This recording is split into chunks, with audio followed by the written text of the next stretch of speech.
Well, I think to actually touch the books and feel the books that previous scholars and activists used. A lot of these books are really activist based. The consciousness that comes with that, I think, is important. And we're at my house at 1021 East Broad Street, where I live with my wife, Suzanne Patzer. Yeah, I'm figuring it out. I guess the best way. We've done it. My book collection, which is massive, I think we estimated 5,000, maybe a little more or less, volumes. I began to build it when I was in Detroit, and a lot of older lefties that had come out of the Great Depression and had become activists with the United Automobile Workers. A lot of them were retiring and wanted to get rid of their books.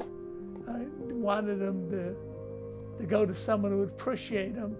So I became sort of a repository, someone who was willing to take your old progressive lefty books.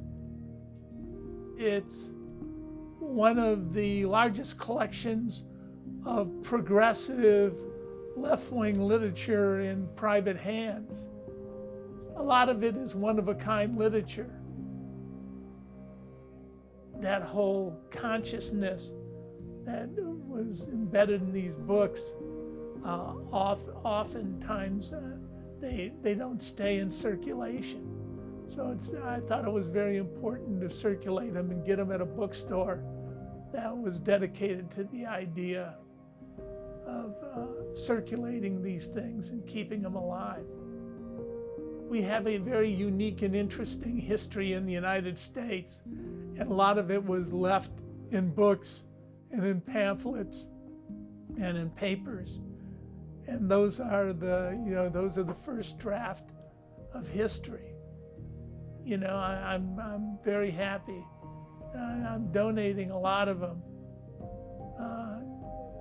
to a bookstore that I know will keep them in print. And there's really nothing like this in Columbus, where people can just find ideas they wouldn't find otherwise, be exposed to moments in history and ideas and ways of thinking that they wouldn't have otherwise, Yeah.